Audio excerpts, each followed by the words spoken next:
Hello, नमस्कार दोस्तों। आज हम बात करने वाले हैं वारानियम क्लाउड स्टॉक्स के बारे में। और इस स्टॉक्स के ऊपर हमने ऑलरेडी बहुत सारे वीडियो बना रखे हैं और मैंने उसमें कहा था कि जब भी स्टॉक्स इस तरह का पैटर्न बनाता है, रेड कैंडल और लो, तो हमें नई एंट्री नहीं करना है जब तक स्टॉक्स लो बनाएगा। आप देख सकते हैं यहाँ पर एक के बाद एक रेड कैंडल और लो बनाते हुए स्टॉक्स नीचे आया। सेम कंडीशन यहाँ पर स्टॉक्स ने फॉलो की। अब ये जो कंडीशन फॉलो होती है, ये कब होती है? जब स्टॉक्स पुराने हाई के पास आता है या पुराने लो के पास आता है। तो यहाँ पर देख सकते हैं पुराना हाई स्टॉक्स का यहाँ पर था, फिर स्टॉक इसके पास आया, स्टॉक्स में गिरावट आई।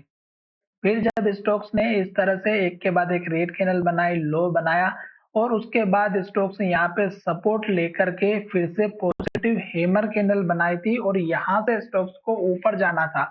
उसके बाद एक अचानक से न्यूज निकल के आए और स्टोक्स ने एक के बाद एक लोअर सर्किट लगाना स्टार्ट किया। सारे स्टोक्स ने लो लेवल तोड़ दिए और स्टोक्स ने जो पहली बार जो स्टोक्स ने हाई और लो बनाया था, वो भी स्टोक्स ने 30 रुपए के आसपास का बनाया था।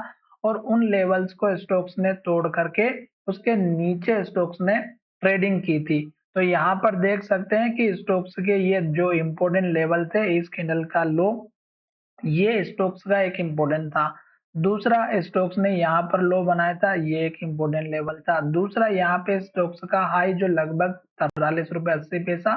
तो ये मान के चलिएगा कि ये 3 लेवल स्टोक्स के बहुत ही इम्पोर्टेंट थे और स्टोक्स ने इन सारे लेवल्स को रिजेक्ट करके फिर से स्टोक्स नीचे आया है। तो यहाँ पे 40 42 का स्टोक्स का पुराना वाला जो लेवल था, वहां से स्टोक्स में गिरावट आई और देख सकते हैं स्टोक्स ने यहाँ पर लो बनाया था जब लोअर सर्किट लगा था।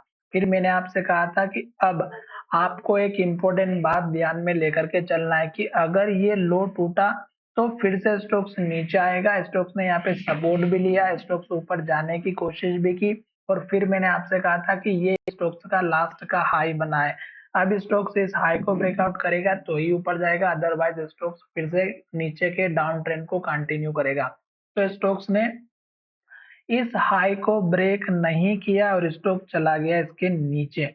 और फिर स्टॉक्स ने क्या किया, इस लो को तोड़ा और स्टॉक्स जा चुका है अब नीचे की तरफ। तो ये जो लो था, ये अब देखिएगा, थोड़ा सा मैं इसको सही कर देता हूँ।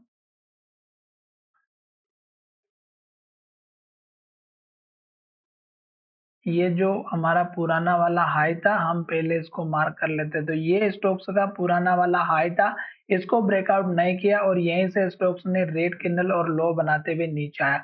अब इस लो को तोड़ दिया, अब यहाँ पे लो बनाया और फिर से स्टोक्स धीरे धीरे लो बनाते हुए नीचे आ रहा है।